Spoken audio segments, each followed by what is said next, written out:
In early 2018, Apple partially finished construction on their new massive office building, called Apple Campus 2, also known as Apple Park and the Spaceship. It was a project started by Apple founder Steve Jobs back in 2006. Jobs presented his plan for Apple Park to Cupertino City Council in 2011, months before he passed away. As Hewlett-Packard has been shrinking lately, they decided to sell that property and we bought it. And we've come up with a design that puts 12,000 people in one building. Cupertino approved it in October 2013 and construction started in late 2013. The land cost an estimated $160 million in 2011. The original planned budget for Apple Campus was about $3 billion. However, in 2013, the total cost was estimated to be closer to $5 billion. Now I know $5 billion for a building sounds like a fortune. Then again, Apple can afford it. A final spend of $5 billion is a huge outlay, but would still represent less than 2% of Apple's cash reserves, which was estimated at $285 billion in early 2018. And the company is currently valued at nearly $900 billion as of February 2018, and is on target to be valued at $1 trillion in 2019. Oh, and in case you're wondering, no other company in the world has as much money as Apple does. Apple Park is home to several buildings, most prominently a 2.8 million square foot ring, unofficially known as the Spaceship, which boasts circular walls 4 stories high, constructed from the largest panes of curved glass in the world, and one of the largest roof-mounted solar farms in the world. Here are some of the key features of the campus. The circular 4-story building will have 2.8 million square feet of office space, with enough room for 12,000 employees. The campus is one of the most energy efficient buildings in the world, and is powered by 100% renewable energy from 17 megawatts of rooftop solar panels. The campus sits on 175 acres of land, with separate on-site R&D facilities and 300 square feet of research space. The building is surrounded by 9,000 drought-resistant trees, and will include olive, apricot, cherry, and yes, apple trees. There will be jogging and cycling trails, with more than 1,000 bikes kept on site at all times, which staff can use to make their way around. The building is clad entirely in the world's largest panels of curved glass, and has about 3,000 glass panels throughout the whole building. The Spaceship has 360 degrees curved glass fronted walls and central courtyard, overlooking a landscape park area on the inside ring. There is underground parking hidden from view, meaning 80% of the site can be covered in trees. The building stays eco-friendly with natural ventilation that works instead of air conditioning for 70% of the year, and has low energy LED lighting where natural light doesn't reach. There's an orchard, meadow and pond within the ring's interior grounds, and the parkland has 3.2 kilometers of walking and running paths for Apple staff. The building also features a 2-story yoga room, a 100,000 square foot fitness centre, an underground 1,000 seat auditorium, a 4,000 person cafe with 4-story glass doors, and Apple even created and patented a pizza box that lets air and moisture escape so crusts won't get soggy, for workers who want to take their cafe pizza back to their desks. The company's new 175-acre campus is 1 mile in circumference, with a diameter of 461 metres, and can house 12,000 employees. The main building was ready for employees to begin partial occupancy in January 2018, as the building was still not finished. The process of moving more than 12,000 people was estimated to take over 6 months. Since employees have been able to move in and start working in the building, a couple of big design issues have popped up, such as one of the features of the building was about 3,000 panels of floor-to-ceiling glass. All that glass may let in a lot of light and save on energy, but it appears Apple employees have been injuring themselves after walking into glass walls and doors. It has been reported that 3 Apple employees dialed 911 after walking into glass panels and injuring themselves. Another issue is, with so many employees working in one building, Apple opted to move away from individual offices to an open plan floor design. This open plan layout is used in much of the building, with most employees situated around large tables instead of separated into individual offices or cubicles. This layout is intended to promote collaboration, but it hasn't gone down well with everyone. Apple employees are unhappy and reluctant to accept the working conditions on the campus. It has apparently angered some of the company's engineers and developers, who are used to private offices or cubicles. Open plan offices have become more common since the 1990s, but have come under scrutiny in recent years. A recent report stated that open plan offices are sabotaging employees' abilities to focus at work, with office workers losing 28% of their productive time due to interruptions and distractions. The biggest problem with companies changing anything are the workers. People in general hate change and are reluctant to change, but I guess if you want to work for one of the biggest companies in the world, they best learn fast that change is a part of life, and you have to accept it. Now, before I end this video, I would like to give a special thanks to Sasha from OxySasha YouTube channel, who filmed drone footage of the Apple campus on 3 separate occasions, specifically for me and this video. Thanks a lot, Sasha. I really appreciate it. Anyway, that's the end of this video. Thanks for watching, and we'll see you next time. Bye-bye.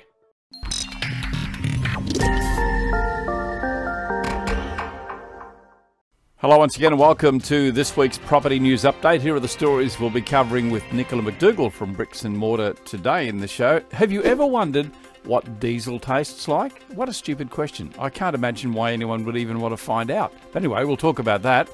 All aboard the waves of history, the buildings that no one wants, the valley of tech titans, and a billionaire's penthouse sells at a loss. I guess if anyone can afford it, they can. And hey, we've also got a couple of new segments for you too. The one that we started last week, which was building stuff ups, we'll show you that at the end of the show. But halfway through, we are going to reveal why women live longer than men. Back in just a moment.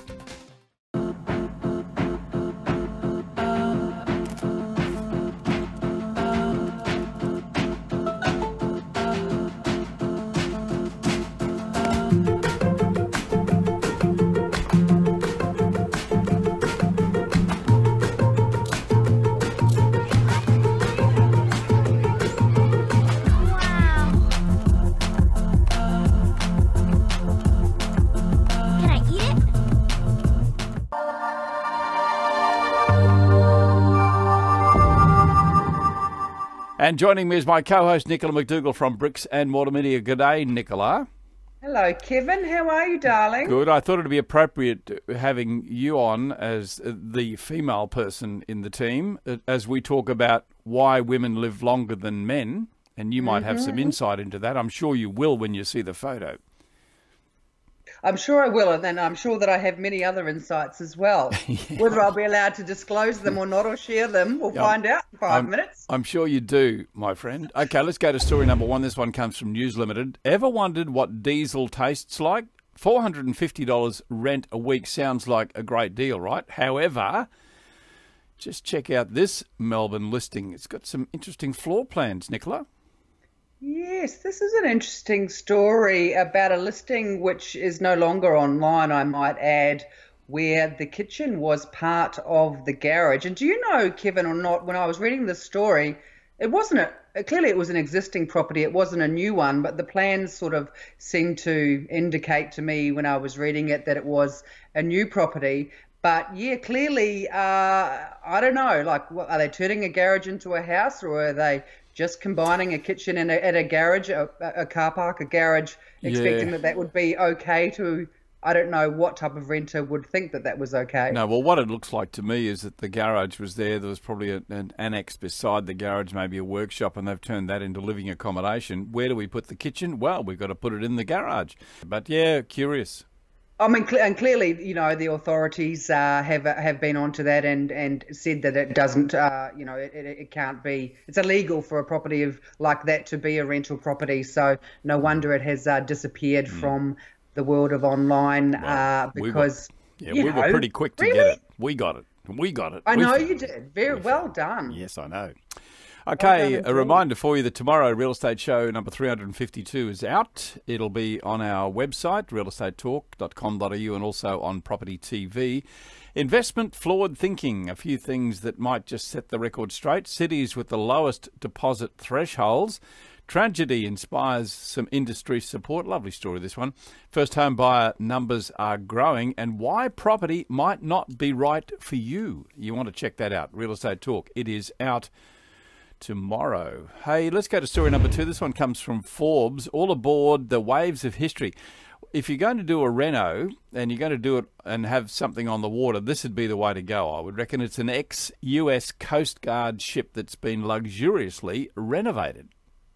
Indeed, and for sale now in the millions of dollars, I think 5.2 million, something like that. What was interesting in this story, Kevin, the owners actually purchased it back in 2000, so nearly 2 decades ago, for $126,000 and have spent millions of dollars refurbishing it, and the resultant, nearly 20 years cruising around the world in this magnificent vessel that you could, ocean views, literally, anywhere you look, and the ability to pull up at any port around the globe and have multi-billion-dollar views, I guess. But owning a boat comes with its own challenges. Well, it does, but just imagine no water tax, no water rates, no rates on your property.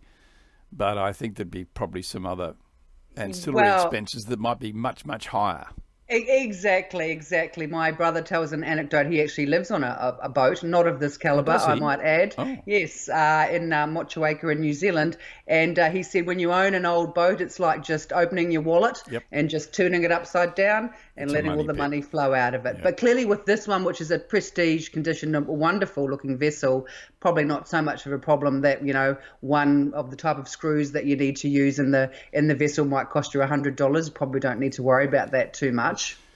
Yeah, don't know about that. Anyway, it's not. I mean, I love the thought of being on the water, but the novelty for me would wear off very quickly. I like one of those. What do they call them? A houseboat. I'd like to try a houseboat sometime. You've done the houseboat thing, haven't you? No, I haven't. I like to be in the water and on top of it to a degree, but I'm not a big cruise type of person at all. Too confined spaces for me. But this one, it's obviously a large vessel, so plenty of room. I think it's got 6 staterooms. I don't know that I'd like to live on a boat, but I could certainly have a nice holiday on a houseboat. I think that'd be quite nice. Indeed. We'll go cruising around the Whitsundays perhaps. Yeah, we're going to show you a few photos with this next one as well, because we're going to look at the buildings that no one wants. Now, these are certain buildings, and I'll just actually bring the website up so we can have a look at some of the photos. But these are some of the buildings around Australia that no one really wants. And the first one is a pub that... have you been to the Broadway Hotel at Wollongabba? I have been there many times because when I was working at the REIQ many years ago, it was quite close to the old REIQ building there, remember? Yes. And so we actually used to go there and have burgers on Friday afternoons. So I have actually been there a number of times, and then it was gutted by fire, I think 2010, 2011. Yeah. Quite an interesting, obviously an interesting building, but there has been some issues with developments and various things, and I have a feeling, didn't it catch on fire again relatively recently? I believe it was, and I believe it. I'm not sure, but I think it was malicious as well. So anyway, allegedly, lots of squatters in there. Hey, the next one is in Mulgoa. I don't know where Mulgoa is, but it's, and I don't even know where this zoo is, but it looks like it's pretty derelict to me. Notre Dame Zoo. Quite fascinating that even existed.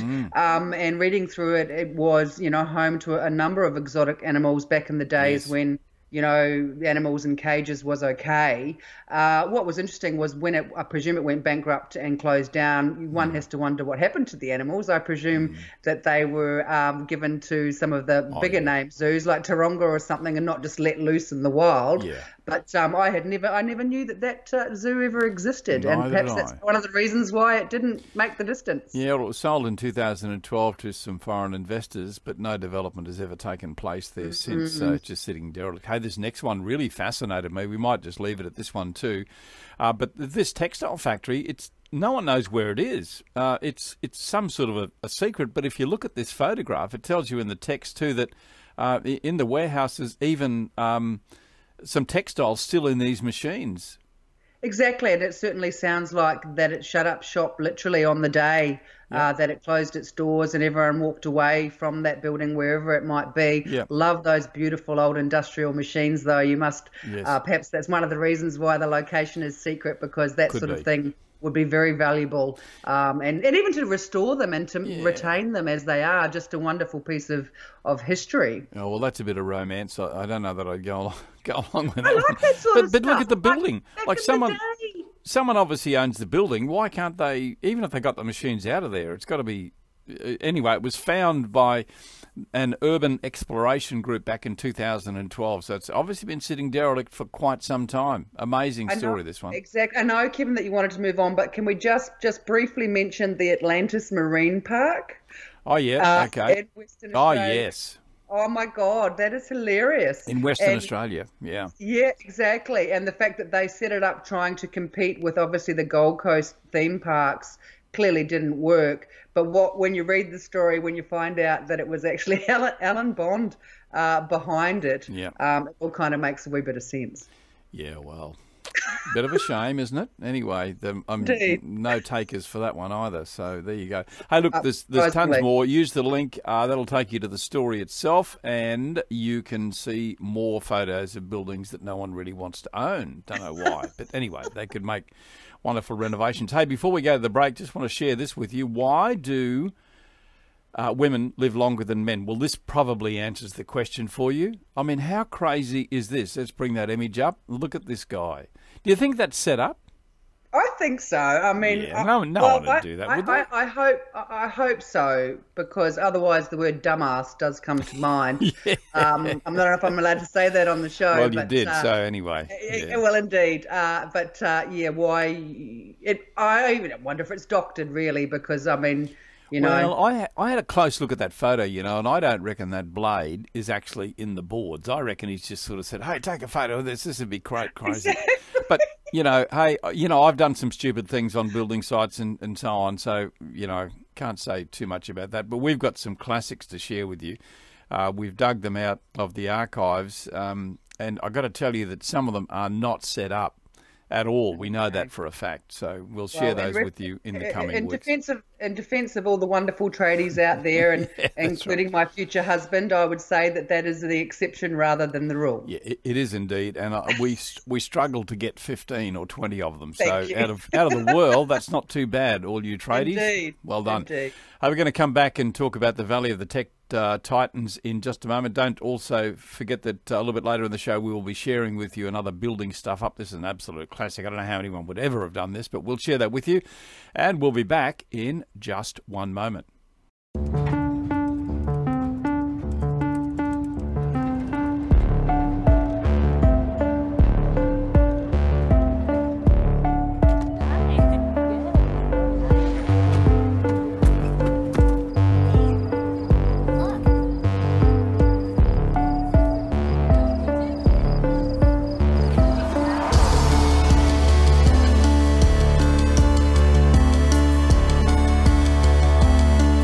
Welcome back to the show. Next story, Nicola. My co-host is Nicola McDougall from Bricks and Mortar Media. This one comes from The Guardian, the Valley of Tech Titans.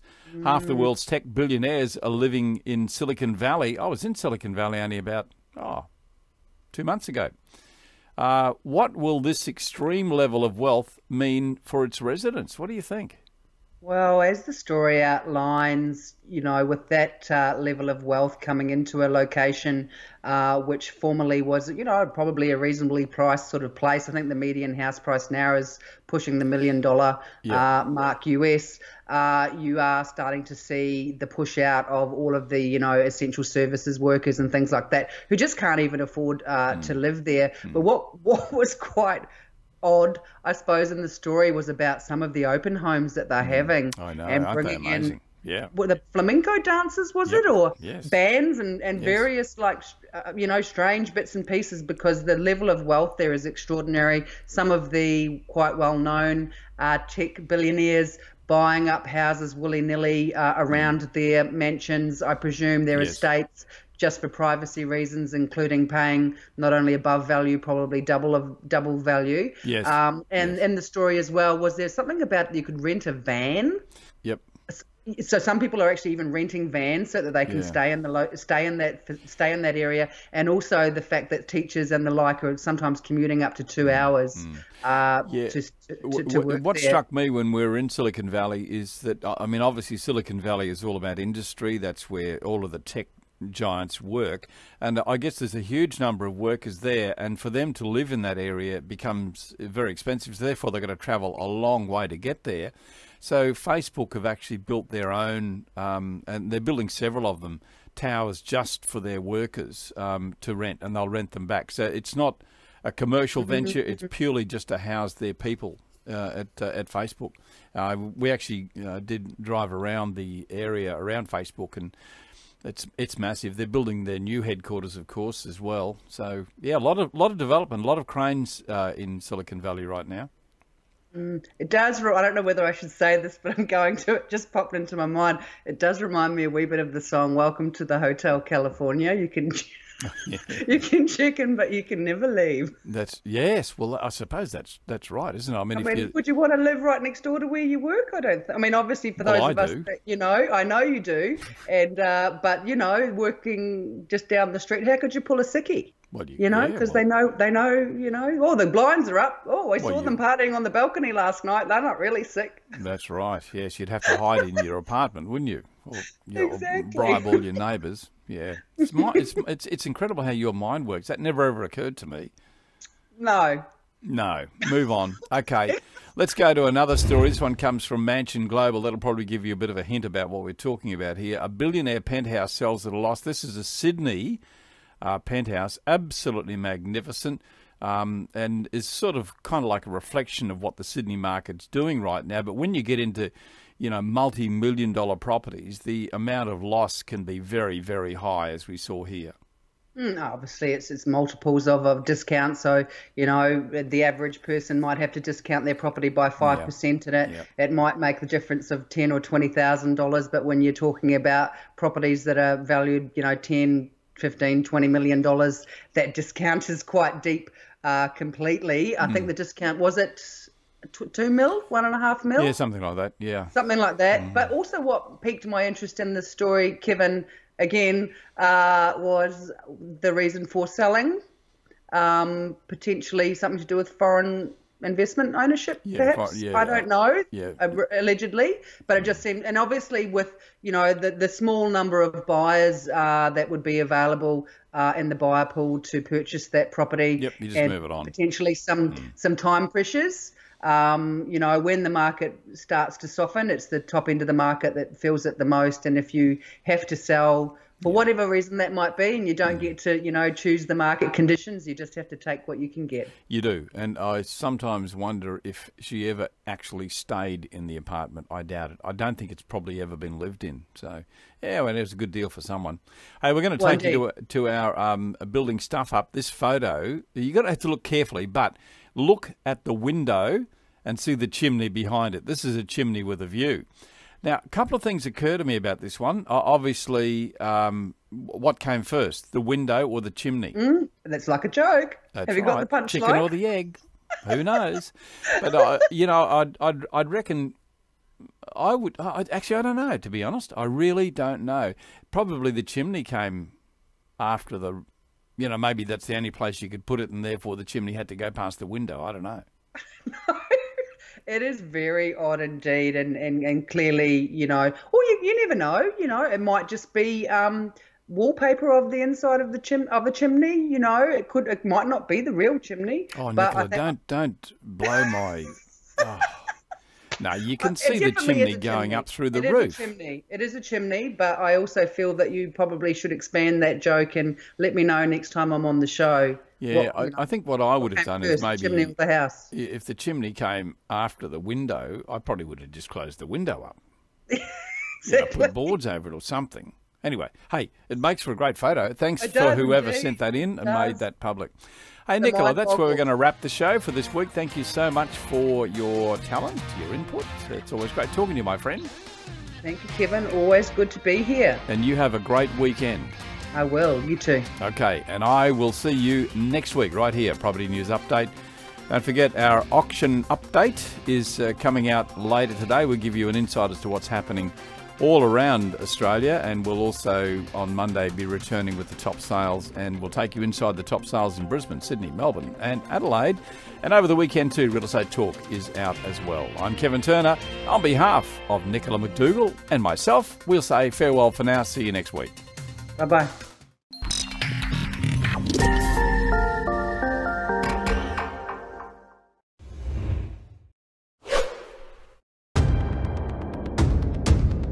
Billed as the fastest way to cross the surface of the Earth, Hyperloop represents the greatest leap in transport infrastructure for generations. With passengers sitting in pods that travel at airline speed through pressurized tubes, using electric propulsion and magnetic levitation, the concept promises to slash journey times between major cities from several hours to a matter of minutes. Whilst it may feel like science fiction, Hyperloop is now on the cusp of becoming a reality. This is the story behind the concept that's about to revolutionize our world.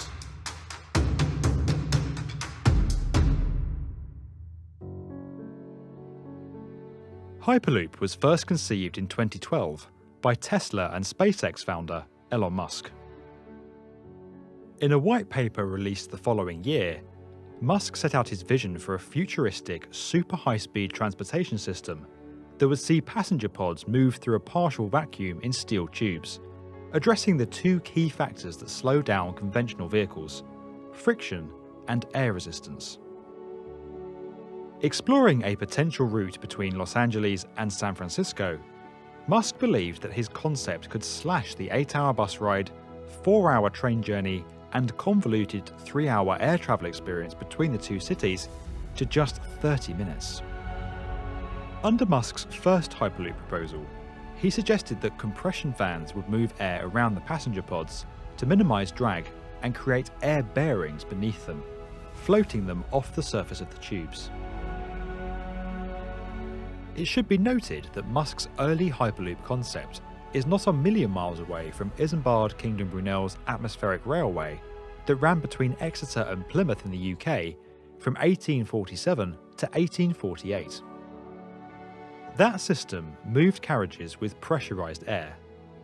The air was extracted from a pipe that ran between the rails by pumping stations situated roughly every 3 miles along the route, creating a vacuum. A piston contained within this pipe was connected to the train, which pulled it forward. Despite its initial success, the leather flaps that made the vacuum pipes airtight soon began to fail, causing air to leak from the system, and Brunel's railway was abandoned. With an estimated price tag close to $6 billion, Musk's first Hyperloop concept never came to fruition. But the impressive idea and potential to link cities in such a direct way sparked intense interest. From inception, Musk had always stated that the concept of Hyperloop would be open source, and he actively encouraged others to come together and develop the necessary technology independently from his involvement. This led to the formation of several startups and student teams developing various aspects of Hyperloop technology with varying degrees of success.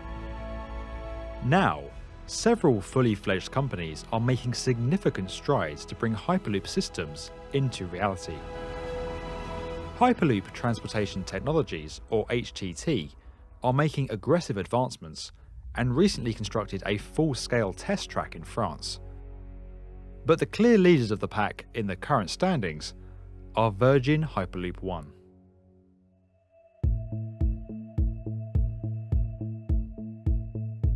Virgin Hyperloop One are on track to achieve their bold ambition of bringing a Hyperloop system into operation by 2021. Originally formed in 2014 as Hyperloop One, the company was rebranded following a significant investment from Sir Richard Branson in 2017. Deviating slightly from Musk's original plan, Virgin Hyperloop One's technology combines two basic principles. The first is magnetic levitation, or maglev, a technology already used in monorails to lift the passenger pods and move them along their rails. Magnetic levitation uses two sets of magnets, one to repel the train from the track and lift it upwards, and the other to move the floating train along the track at considerable speed with reduced friction. The second principle is the use of a low-pressure, vacuum-sealed environment for the passenger pods to travel through. By removing most of the air from the tubes and having no contact with the ground, the pods face little to no resistance as they move. Air pressures inside the tube are equivalent to flying 200,000 feet above sea level. Such an environment enables the pods to reach speeds of over 760 miles per hour using very little energy. By virtue of being in a tube, the system is protected from the weather and can operate in almost any climatic conditions. Virgin Hyperloop One's system is controlled by advanced software that ensures acceleration and deceleration occur gradually, going relatively unnoticed by those travelling inside. Having built a 500-metre track in the Nevada desert, Virgin Hyperloop One have carried out several tests, focusing on individual aspects of the system, and a complete full-scale systems test in May 2017. The propulsion, braking, levitation and vacuum systems are all performing well, and the team have achieved a top speed of over 240 miles per hour to date.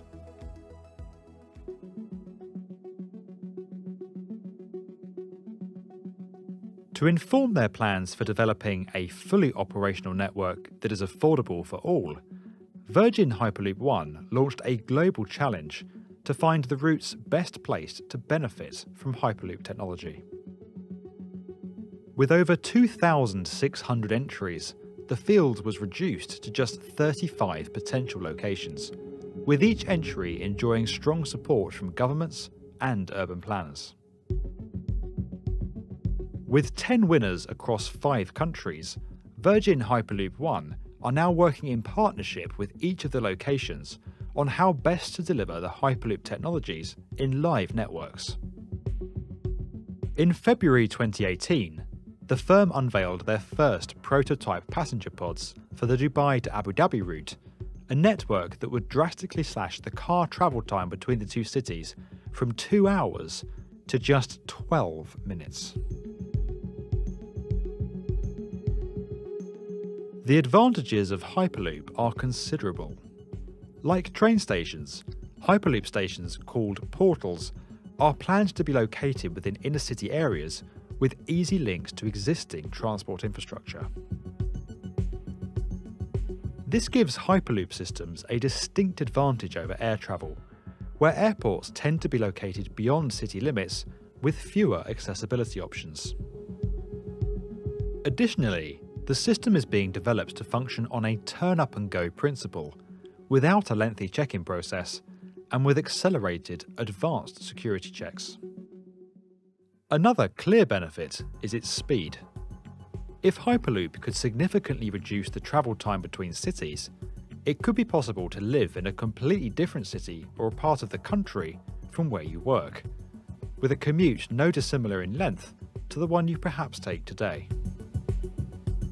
This opens up a wide range of housing and employment opportunities, with people no longer having to live close to where they work.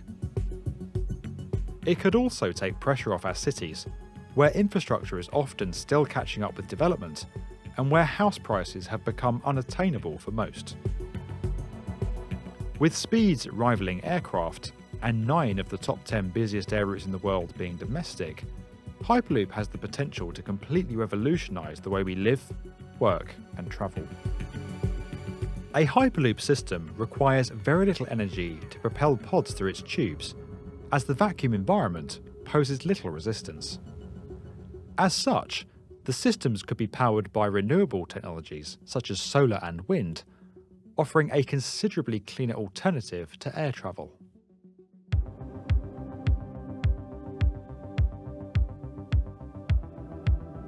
When you consider the prospect of people being propelled in tubes across the Earth's surface at near supersonic speeds, there are a number of questions that instinctively jump to mind. Perhaps the first is the impact of a potential break or breach in one of the tubes, possibly as the result of an earthquake or external impact. Virgin Hyperloop One explained that they have addressed this by constructing thick steel tubes that are extremely difficult to puncture or break. Additionally, the tubes are engineered to withstand changes in pressure and air leaks while maintaining their structural integrity. Theoretically, a sudden influx of air into one of the tubes would simply slow the pods down due to the increased air resistance. The pods could then be directed to the next portal via an auxiliary power boost. There is also the ability to section off parts of the route and to repressurise sections where significant emergencies occur, and all pods are expected to be fitted with emergency exits. Externally, Hyperloop systems will largely travel on elevated, seismically designed pylons that are able to move and flex independently of one another, minimising damage in the event of a major ground shift. Sensors along the route would instantly report issues to the system's control centre. In answering the natural safety concerns raised, Virgin Hyperloop One also point out that millions of people already travel at high speeds in metal tubes every time they take a flight, and that numerous concerns surrounded the use of jet aircraft when that mode of transportation first came to prevalence. While the idea of Hyperloop may seem far-fetched, when you consider the industrial progress made in the past 200 years, the current rate of technology adoption in our societies, and the significant advances being made by Hyperloop companies around the world, this incredible new transportation system looks set to become part of our everyday lives in the very near future. If you enjoyed this video and would like to get more from the definitive video channel for construction, subscribe to the B1M.